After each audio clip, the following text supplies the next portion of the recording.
एक बहुत बड़ा कारण आज मैं उठाने जा रहा हूँ, जिसको सन्यासी जल्दी से राजी नहीं होता, लेकिन थोड़ी सी अगर मेरी बात समझेगा तो समझ पाएगा कि क्या कहने की कोशिश की गई और किन लोगों से कहने की कोशिश की गई।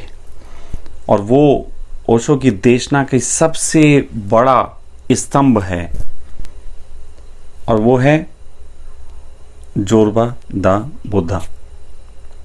जोरबा द बुद्धा एक ऐसा स्तंभ है जो सन्यासी के चित्त पे गड़ गया है, जो सन्यासी के चित्त को संभाल सकता था। स्तंभ हमेशा नीचे होना चाहिए, लेकिन स्तंभ जब सन्यासी के सर पे हो जाता है तो वो भार हो जाता है। तो जोरबा द बुद्धा, वो क्या कहने की कोशिश की गई वो बात मैं अपने ढंग से बताऊंगा, मैंने कैसे समझा। जोरबा द बुद्धा ज़्यादातर सन्यासियों से पूछो तो उनका मतलब होता है जो ग्रस्त भी है और संन्यास्त भी। जोरबा द बुद्धा, और उसका कारण होता है, उन्हें लगता है जोरबा एक व्यक्ति था जो पूरा मेटेरियलिस्टिक था, जो पूरा समाज को जीता था, और बुद्धा जो था वो बिल्कुल सब छोड़ के जीता था। लेकिन जोरबा के संबंध में जो सूचना ओशो से मिलती है, वो सूचना सिर्फ इतनी है कि जोरबा एक टोटल मेटेरियलिस्टिक पर्सन था, जो पूरे तरीके से हर चीज को सिर्फ भोगता था। मेरे देखे जोरबा और बुद्धा दो लोग नहीं हैं। मेरे देखे जोरबा द बुद्धा एक ही चित्त की अवस्था है। अगर हम व्यक्ति के रूप में देखेंगे तो व्यक्ति दो दिखेंगे, लेकिन जोरबा द बुद्धा एक ही चित्त की अवस्था है। बुद्ध क्या कर रहे हैं? बुद्ध पत्नी को छोड़ दिए, बड़ा इल्जाम है, लेकिन बुद्ध मोह और लोभ से मुक्त हैं। उनके लिए क्या पत्नी, क्या स्त्री, वो छोड़ सकते हैं। ऐसे तो बुद्ध के ऊपर तुमने कभी सोचा कोई पड़ोसी इल्जाम लगाता, हमें छोड़ के चले गए?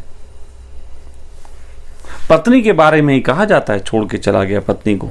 पड़ोसी को इल्जाम लगाता है? पड़ोसी इल्जाम क्यों नहीं लगाता? क्योंकि पड़ोसी के साथ कोई भी मन का संबंध नहीं है, और मन का संबंध यदि पत्नी के साथ ना रहे तो उसे भी वैसे ही त्यागा जा सकता है जैसे पड़ोसी को त्यागा हुआ है। लेकिन हाँ, जिन्होंने मन के संबंध जोड़ रखे होते हैं उनको बड़ी पीड़ा होती है, छोड़ के चला गया। तो उसी प्रकार एक जोरबा भी क्या है? वस्तुओं का कौन भोग कर सकता है? वही पूरे तरीके से भोग सकता है जो मन के तल पे पकड़े हुए ना हो। सारा मन का खेल है।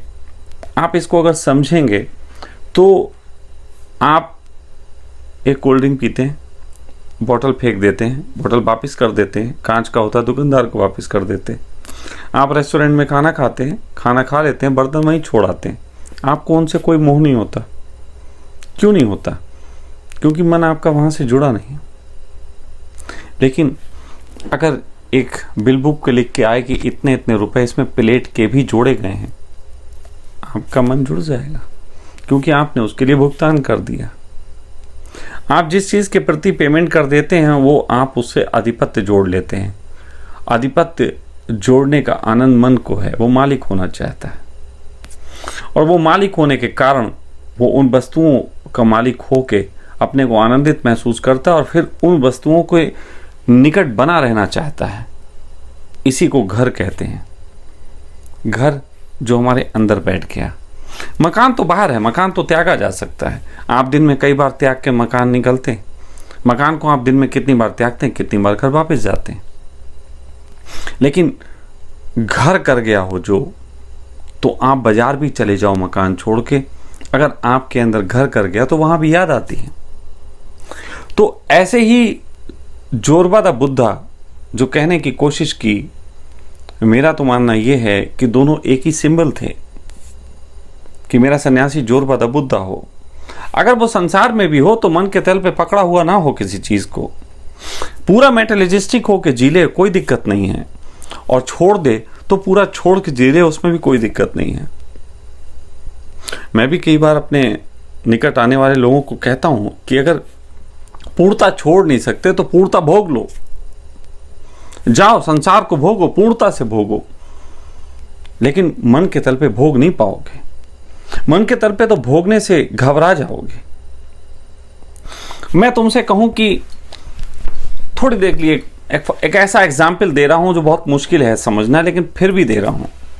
बुद्धि को थोड़ा सा दौड़ा के देखो। आजकल तो एनिमेशन फिल्में बनती हैं, बहुत सारी ऐसी फिल्में बनती हैं जो बहुत तेजी से बढ़ती हैं। तो ऐसी सोचो, आपकी शादी हुई, आप एक पत्नी को भोगना चाहते हो, आपको वो पत्नी मिली, आप 40 साल में उसे धीरे धीरे भोगोगे, ऐसा आपका एक विचार। अब अगर मैं कहूं कोई फास्ट फॉरवर्ड फिल्म ऐसी बना दी जाए कि 5 मिनट के अंदर 40 साल में तुम उसे जितना भोग सकोगे उतना भोग लोगे। 5 मिनट के अंदर 40 साल में जितना भोगना है इतना भोग लोगे, लेकिन तुम्हारी उम्र स्थिर रहेगी और वो 40 साल में पत्नी खत्म भी हो जाएगी। 5 मिनट इतने फास्ट होंगे जीवन के, 5 मिनट में वो सारे उसको भोगने के आयाम तुम देख लोगे। मैं समझता हूं कोई भी व्यक्ति इसके लिए राजी नहीं होगा। मन राजी नहीं है, इसलिए तुम कैसे राजी हो जाओ। मन तो कहेगा जब तक मैं जीवित हूं तब तक होनी चाहिए। आप कौन सी ऐसी वस्तु है जिसे अपने मृत्यु के समय तक अपने संग रखना नहीं चाहते। ये बात अलग है कि आपका टीवी खराब होता है, फ्रिज खराब होता है, आप उसको चेंज करते हो, लेकिन अंदर से कहीं ना कहीं आप उसको सदा अपने साथ रखना चाहते हो। मन की यही पकड़ अगर छूट जाए तो फिर क्या कहने। मैंने अपनी जिंदगी में ऐसे मेटलर्जिस्टिक लोग देखे हैं जो पूरे धार्मिक थे। जैसे सिक्का एक होता है ना, हेड और टेल जुड़ा हुआ होता है, इधर उधर होता है। हेड कभी भी टेल हो सकता है, टेल कभी भी हेड हो सकता है, लेकिन दोनों एक दूसरे के विरोधी नजर आएंगे। जुड़े हुए हैं, उनसे ही पूरा रूप बना हुआ है। मैं एक व्यक्ति के बारे में बताना चाहता हूं। आज थोड़ी सी कहानी है, आपको सुननी पड़ेगी। आ ही गए हो तो झेलो। एक व्यक्ति हमारे शाहजहांपुर में हुए, ईश्वर चंद राही। आज थोड़ी उनके बारे में बात सुनोगे। He is a total metallurgistic person, total Zorba. मैं इसे कहता हूं जोरबा। वो व्यक्ति, मैं ये बात बता रहा हूं सन 2002 या 3 की, 2 या 3 की आसपास की बात है कि शायद 1 या 2 की हो सकती है। मैं सन में थोड़ा सा चूक रहा हूं, शायद 1 या 2 की है। सन 2001 या 2 की बात है। हमारे शहर में एक अस्पताल है, डॉक्टर वसीम करके हॉस्पिटल है। तो मैं अपने घर को त्यागा था और मेरे साथ एक स्त्री थी, थोड़ा सा सामाजिक झंझट थे, तो उन्होंने अपने यहाँ हमें आश्रय दिया था। 2 दिन में उनके अस्पताल में एक रूम में अतिथि की तरह रहा। वो ऐसे व्यक्ति थे, विवादित हैं वैसे, लेकिन वो ऐसे थे कि ऐसी मदद करते थे। मुझे जानते थे, मैंने उनसे एक बार मदद मांगी तो उन्होंने कहा आओ 2 दिन के लिए हमारे रुको। फिर बाद में उन्होंने मुझे एक जगह, अपने मित्र का एक रामगढ़ एक जगह है नैनीताल में, वहाँ पे उन्होंने मुझे 2 महीने के लिए भेज भी दिया था कि हम वहाँ रह सकते हैं जाके। तो फिलहाल जब मैं उनके यहाँ रहा तो उनके जहाँ जिस कमरे में मैं रुका था उसके पड़ोस के कमरे में एक बूढ़ा व्यक्ति, अजीब सा व्यक्तित्व, 95 साल की उम्र, हैट लगाता, कोट पहनता, ऐसा लगता अंग्रेज जैसा, लेकिन अंग्रेज है भी नहीं, हिंदी बोलता बहुत अच्छी। तो मेरे संग जो लड़की थी उसने मुझसे कहा कि स्वामी जी एक व्यक्ति हैं पड़ोस में, कुछ अद्भुत से लगते हैं, उनके कमरे में जाओ तो किताबें बहुत भरी हुई हैं, तो मैं चाहती हूँ कि आप उनसे मुलाकात करें। मैंने कहा मैं मुलाकात नहीं करूँगा, यदि कभी मिलना होगा तो मिलना हो जाएगा, मैं ऐसे मिलने नहीं जाऊँगा, मेरा भाव ही नहीं बनता किसी के प्रति, मेरे पास कोई प्रश्न नहीं, मैं क्यों जाऊँ। तो मैं वहाँ जब गया नहीं, लेकिन इस घटना के 2 या 3 महीने बीते होंगे। उसके बाद मैं एक दिन अपने रेस्टोरेंट पे बैठा हुआ था, तो वहाँ वो व्यक्ति आए और रिक्शे पे बैठे थे, रीढ़ की हड्डी उनकी झुकी हुई, हैट पहने, छड़ी हाथ में, कोट पहने। तो मुझसे कहने लगे कि मुझे शशांक से मिलना है। मैंने पूछा आप कौन? तो उन्होंने कहा मैं ईश्वर चंद राही। और मैं डॉक्टर वसीम क्या रहता हूँ वहाँ से आया। मैं तुरंत उनकी इस बात से उन्हें पहचान गया कि ये वही व्यक्ति है। मैंने कहा मैं ही शशांक हूँ, कहिए। कहेंगे मुझे आपसे बात करनी है, बैठ के बात करें। उन्होंने कहा बिल्कुल।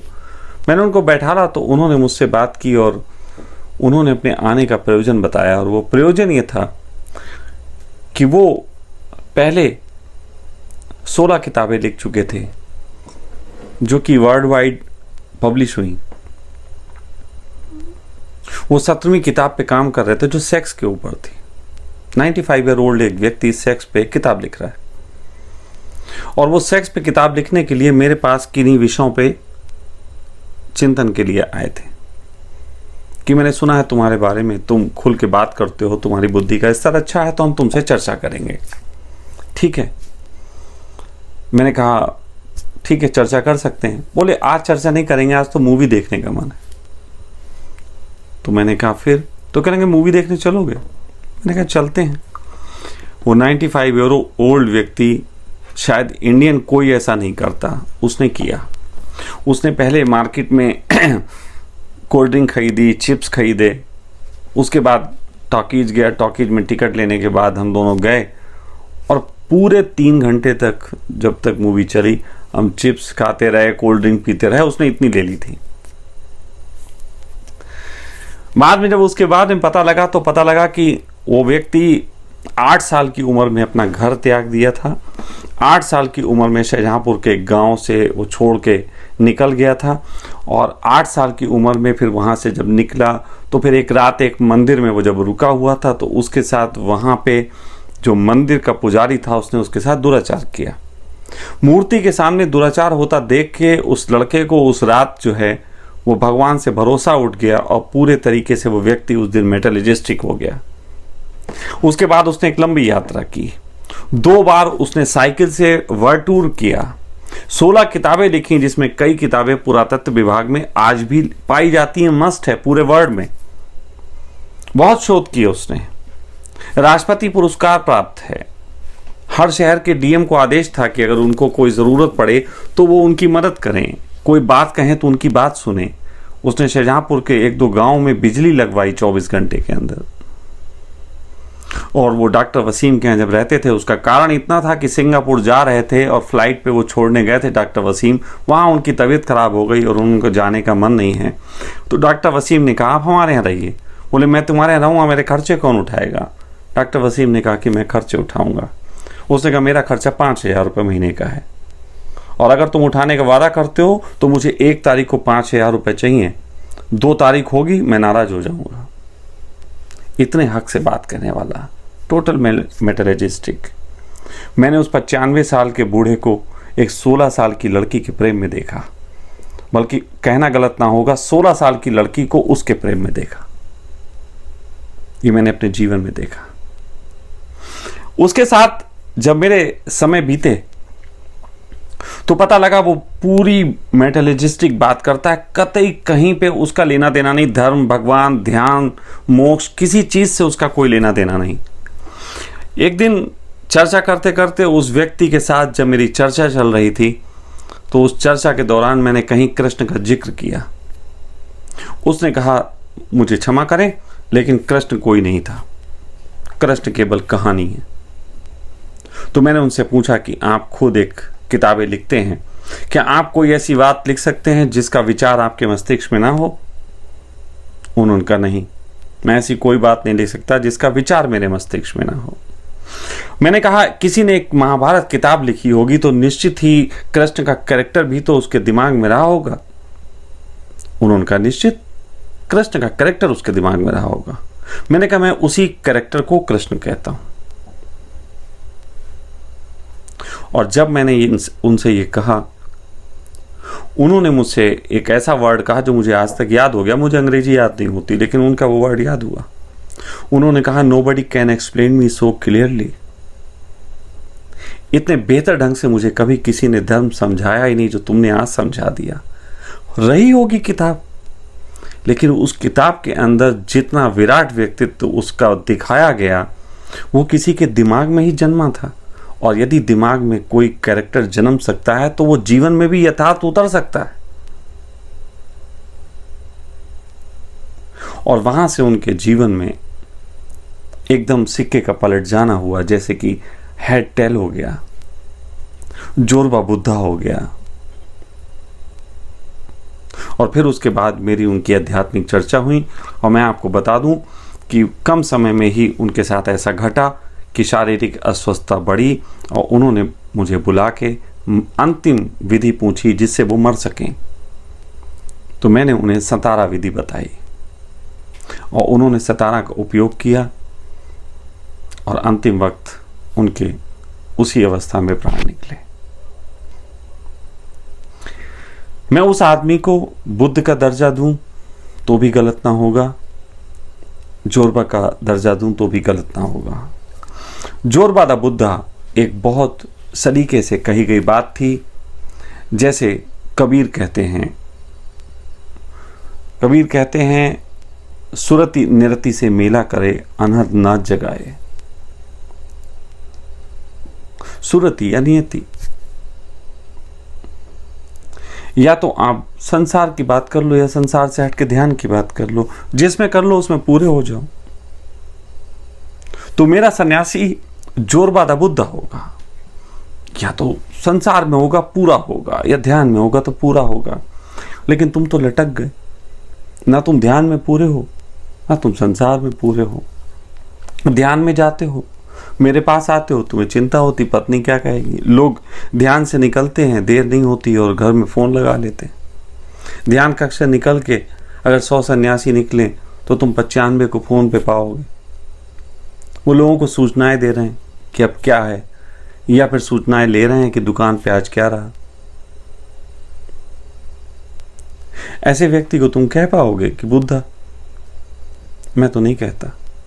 और जब यही दुकान पे बैठे तो बातें कर रहे हैं, शिविर यार कब चलना है, शिविर की बुकिंग करा लो, गाउन का कपड़ा खरीद लो।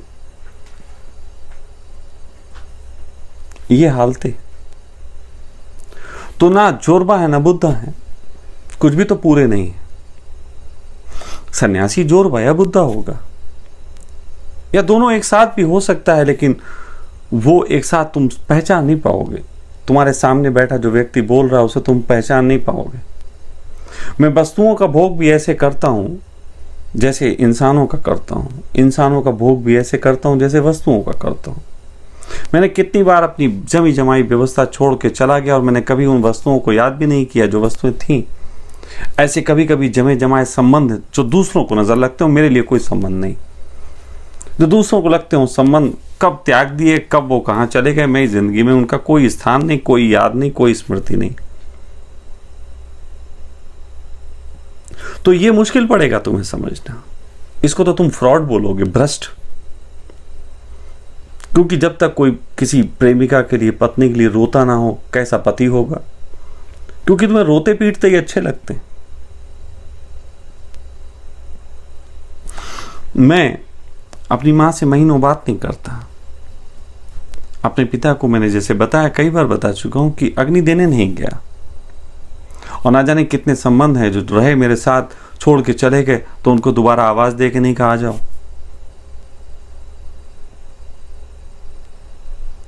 सोचते हो ना, दुष्ट आदमी, मतलबी, मक्कार। तुम करके दिखाओ। तुम ये मक्कारी है? चलो ज्यादा नहीं, 2 महीने खेलो, 2 महीने के लिए मक्कारी करो। 2 महीने के लिए अपने घर में पत्नी को बोलो कि तुम केवल भोग की वस्तु हो और कुछ हो नहीं। पता लग जाएगा। मैं तो मक्कार हूं, तुम करके दिखाओ। छोड़ो ना, तुम बुद्धत्व का अपने आगे टैग लगाओ। तुम अभी टैग लगाओ कि तुम बुद्ध हो गए। जितने सन्यासियों से थोड़ी बहुत बची हुई इज्जत मिलती, वो भी कल उतर जाएगी। क्योंकि बुद्ध तुम अपने अंदर के आनंद से थोड़ी ना होते हो। तुम्हारा वाला बुद्ध तो बाहर की परिभाषा पे उतर के पूरा होता है। बाहर के लोग कहते बुद्ध हो गया तभी होता है, अपने अंदर से तो होता नहीं। ओशो ने कहा था कि मेरे अंदर से है, मेरे पेट में दर्द है, मैं तुम्हें क्या बताऊं। वो तो उन्हें पता नहीं था। अगर वो दोबारा आ जाएं किसी रूप में, और बोले मैं आया, मेरे पेट में दर्द है, मैं बुद्धत्व को उपलब्ध हुआ। लोग कहेंगे पागल हो गए। बुद्धत्व तो ऐसे चलता है, ऐसे हाथ जोड़ के चलता है। बुद्धत्व तो ऐसे बोलता है। बुद्धत्व तो ऐसी टोपी पहनता है, ऐसा गाउन पहनता है। बुद्ध पुरुष तो इस तरीके का होता है, उस तरीके का होता है, न जाने क्या क्या। तो ये तुम्हारा उलझाव है। सच बात तो यह है, उस समय इतने हरामखोरों की भीड़ इकट्ठी हो गई थी ओशो आश्रम में कि उसको फिल्टर करना था। तो मन की मक्कारी करके कोई अगर धोखे से माला पहन लिया हो, जैसे बहुत लोग पहन लेते हैं माला मन की मक्कारी करके दिखाने के लिए, शिविर में गए, पहना दी हमने, पहन ली, क्योंकि उससे थोड़ी माएँ अच्छी समझेंगी, थोड़े गले लगा लेंगी सन्यासी समझ के, थोड़ा सा स्तन टच कर जाएंगे सीने से, इतना सा मजा, आ, इसके लिए तुम सन्यासी हो गए। फिर थोड़ा दुनिया में पूछ रहे हैं लोग तुम कैसे सन्यासी हुए, तो कहना मुश्किल है। और ओशो को पता है ये बेवकूफ आ गया यहाँ छोड़ के, अब पैसा तो लाएगा नहीं, खर्चा कैसे चलेगा, तो एक फिल्टर लगाया ना। जोर बदा बुद्धा होता है, घर में रह के भी हो सकता है।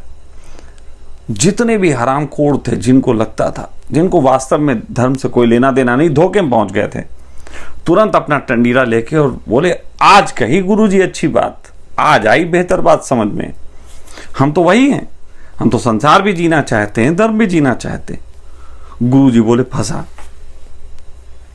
अब तू संसार जा, दुकान संभाल और महीने में एक आध कैंप कर, 4 पैसे दे जा, धंधा चालू है। आश्रम कोई ऐसे थोड़ी नहीं चलते। तुम मुझे कहते हो भगोड़ा, जिम्मेदारी नहीं उठा सका, आओ मेरे आश्रम की 1 महीने जिम्मेदारी उठा के दिखाओ। तुम एक परिवार के खर्चे की बात करते हो, 20 परिवार जितना खर्चा होता है, लेकिन तुम्हें समझ में नहीं आएगा। तो आश्रमों की व्यवस्था इस तरीके से चलती है।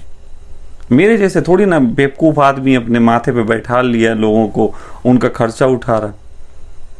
सही कहते हैं लोग कि मैं ओशो के पैरों की धूल नहीं, बिल्कुल सही कहते हैं। मैं कहां धूल हूं, मैं चूतिया तो बनाया ही नहीं, या कोई अभी तक ऐसा आयोजन तो किया ही नहीं जिससे इस तरीके से मूढ़ों की संख्या इकट्ठी कर सकूं। थोड़े से रुपयारे लोग इकट्ठे किए हैं जो आश्रम के खर्चे के लिए अपनी जमा पूंजी से काट काट के अपने पेट में कुछ कम डाल के मेरे लिए बचा के भेजते हैं। निश्चित ही मैं ओशो के पैरों की धूल नहीं। सच बात तो यह है कि मैं धूल होना भी नहीं चाहता। मैंने ये जो जोरवादा बुद्धा की बात उठाई, तो आज एक बात बता देता हूं। आजकल से आप देख रहे होंगे 1-2 दिन से यहाँ के बच्चों ने अपने वीडियो डालने शुरू की हैं आई सपोर्ट सखा पे। उसका भी कोशिश किया जाएगा, नाम बदल दिया जाए, सखा परिवार ही कर दिया जाए। उस पर सबने वीडियो डालने शुरू किए। मैंने कहा डालो, क्योंकि ये बुद्धों का चूतियापा बहुत हो गया कि आश्रम में कोई एक बैठा है, लोग आएंगे गुरुजी के प्रणाम करेंगे और गुरुजी उनको सुनाएंगे।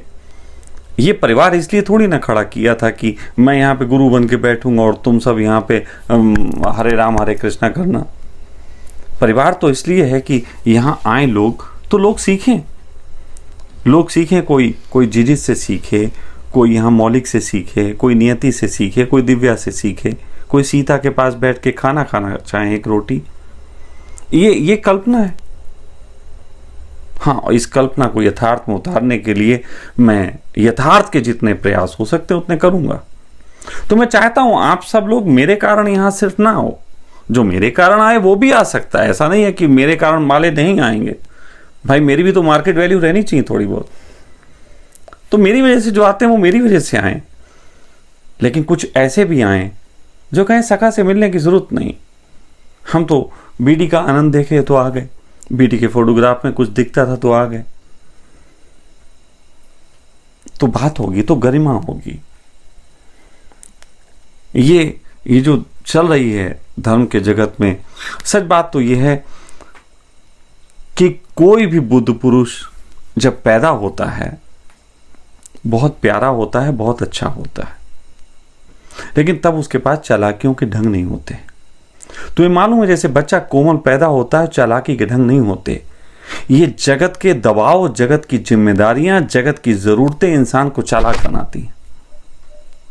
ऐसे ही एक बुद्ध पुरुष जब वो पैदा होता है तो बहुत सौम्य सरल सा होता है, उसको कुछ भी पता नहीं होता।